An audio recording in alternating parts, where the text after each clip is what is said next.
नमस्कार फ्रेंड, मैं नरुद्दीन फ्रॉम कला संस्कृति। आज हम देखेंगे पटोला साड़ी में मीनाकारी का पल्लू दिया हुआ है उसमें, और ये इसका बॉर्डर। बॉर्डर में भी आप देखेंगे पूरा मीनाकारी का काम दिया हुआ है, और बीच में देखेंगे पूरा छोटा छोटा बूटा दिया हुआ है। और ये कलर इंडिगो कलर बोलते हैं उसको। ये पूरा नया कलर है।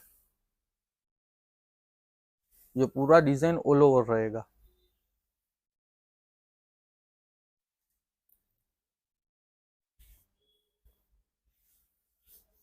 और ये उसका ब्लाउज पीस। ब्लाउज में भी पूरा डिजाइन दिया हुआ है, बीच में बूटा दिया हुआ है।